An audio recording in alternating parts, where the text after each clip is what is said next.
આયા હોય તો સાહેબ અંદરની કોઈ નાની મોટી બદીઓના આપણે દૂર કરીએ. સાહેબ આજે વર્ષો થઈ જાય પણ અમુક મહાપુરુષો ભૂલાતા નથી. તમે જુઓ આ વિસ્તારમાં અને આખા ગુજરાતે ખૂબ સારો લાભ લીધો એવા એક સંતને યાદ કરું, પૂજનીય ડાયારામ મહારાજ. તાળીથી વધાવો. કોઈ વખાણના શબ્દો નહીં, પણ દર સાલ એવો ભવ્ય કાર્યક્રમ એમના ઓગણે રહે. ખૂબ અમારે એક નજીકનું હૃદય કાર્યક્રમના અર્થે ઘણી વખતે મળવાનું ઓછું થાય, પણ 10-15 દિવસે ફોન ઉપર નજીકની વાતો થાય. આજે એવા પૂજનીય ડાયારામ મહારાજ કે આપણા સદારામ બાપુ જેવા સંતોને વર્ષો થઈ જાય પણ આપણે ભૂલાય નહીં. આવા સંતોમાંથી આપણે પ્રેરણા લઈએ. સાહેબ પૂજનીય દોલતરામ બાપુની આટલી અવસ્થા તમે વિચાર કરો.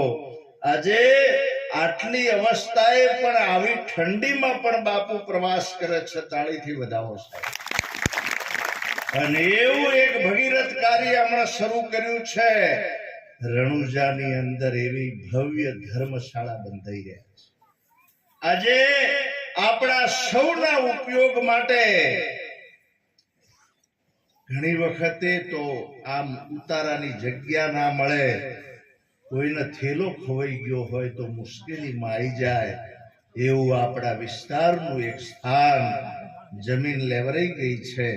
અને એવું એક ભવ્ય સ્થાન પૂજનીય દોલતરામ બાપુ અને બધા સંતો મળી અને ખરેખર એવું એક ભવ્ય સ્થાન બની રહ્યું છે. તો આવા જ્યારે પવિત્ર કાર્યોમાં પણ આપણો જ્યારે સાથ સહકાર હોય ને, તો એ જે કઈ દાન હોય એ પણ લેખે છે. આજે ખરેખર મહાપુરુષો આટલી જુનાગઢમાં ધર્મશાળા બનાવી, આ રણુજામાં બની રહી છે, એ એમના માટે કાર્ય નથી થતું, આપણા સૌના માટે થઈ.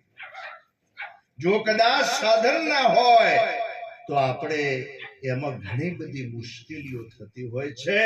આવું કોઈ પવિત્ર કાર્ય કોઈ સંતો કરતા હોય તો આપણે એમાં સાથ સહકાર આપણે આપીએ અને એવું કઈક મહિમા માં આપણો પણ કોઈ ખરેખર સહયોગ થઈ જાય.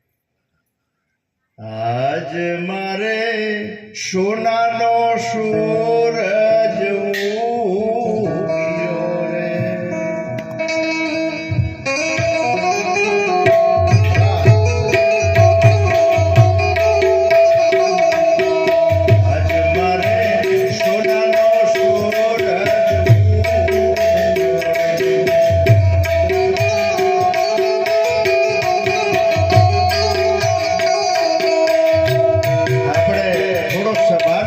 જોઈએ, આપણે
ભાવનાથી જવાનો પ્રયત્ન કરીએ, પણ ઘણી બધી તકલીફ એવી છે, આટલી સુંદર વ્યવસ્થા કરી હોય ને તો એ ઘણી વખતે આપણે અવગુણ જોવાનો પ્રયત્ન કરીએ. બોલો કૃષ્ણ કનૈયા.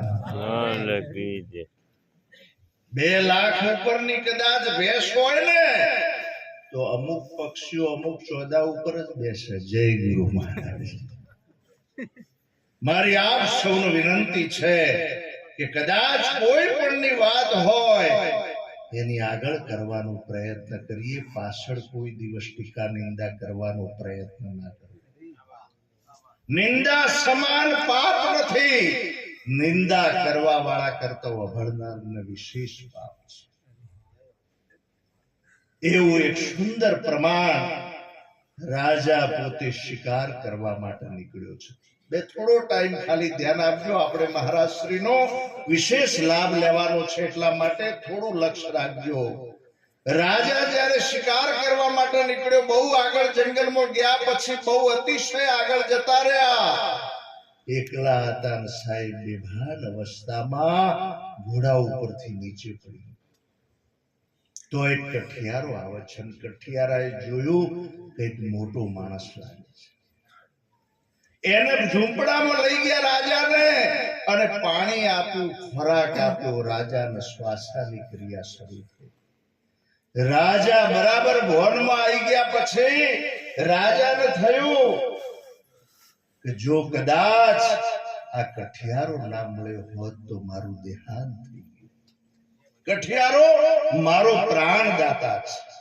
રાજની સાપ પાડક સોનાનો સિક્કો આપ્યો અને રાજાએ કઠિયારાને કહ્યું, તારા જીવનમાં જ્યારે પણ તકલીફ પડે તારા સિક્કો લઈને મારા રાજમાં આવજે, હું તારી સંપૂર્ણ ઈચ્છા પૂર્ણ કરી દઈશ. કઠિયારાનો ધંધો જંગલના લાકડા કાપી એના કોલસા પાડી બજારમાં વેચીને એનું ગુજરાન ચલાવતા હતા. જંગલના ઘણા બધા ઝાડવા પૂરા થઈ ગયા. આજીવિકા માટે કોઈ સાધન ના રહ્યું. રાજાની વાત યાદ આવી. સોનાનો સિક્કો લઈને રાજાના રાજમાં જાય છે. જ્યારે આમ રાજાએ નજર કરી, કઠિયારાને ઓળખી ગયા, એને આસન આપ્યું. રાજાએ કઠિયારાને કહ્યું, માગ, તારી જે ઈચ્છા હોય માગી લે. કઠિયારાએ 2 હાથ જોડીને કહ્યું, હે રાજા,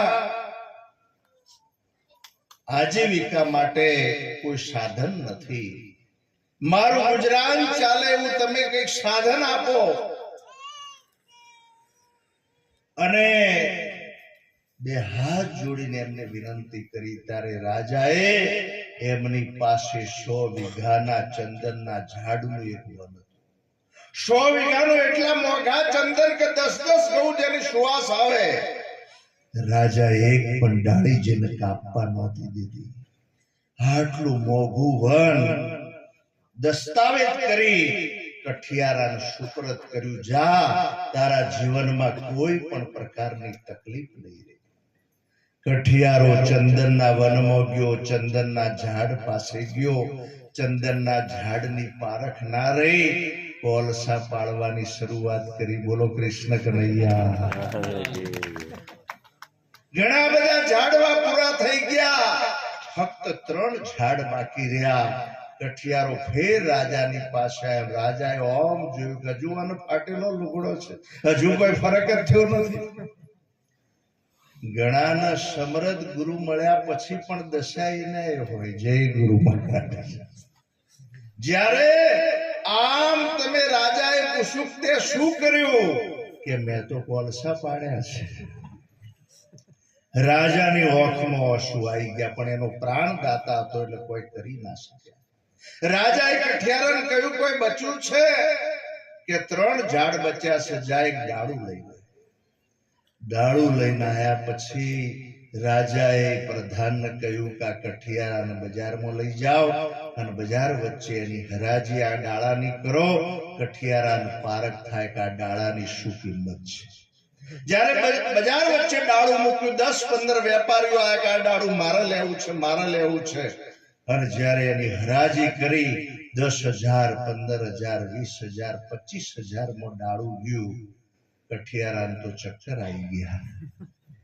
બહુ શાંતિ થયા પછી કઠિયારાએ રાજાને કહ્યું, એ રાજા, હવે તમારી પાસે મારે કોઈ નથી લેવું, ફક્ત આ 3 ઝાડ છે ને, મારું આખું જીવન જતું રહેવાનું. દ્રષ્ટાંતનો સાર પકડવાનો છે. આપણે પણ 100 વર્ષના આયુષ્યમાંથી ઘણા બધા વર્ષો કોલસા પાડવામાં ગયા છે.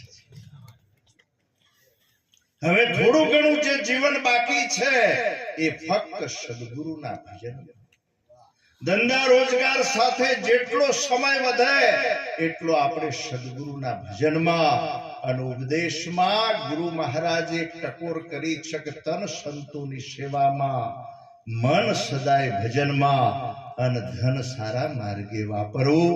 જોધારામ મહારાજ અને મુકેશરામ મહારાજે આ સદગુરુના વચનનું પાલન કર્યું છે. એકવાર તાળીથી વધાવો. જે વચનનું પાલન કરે છે ને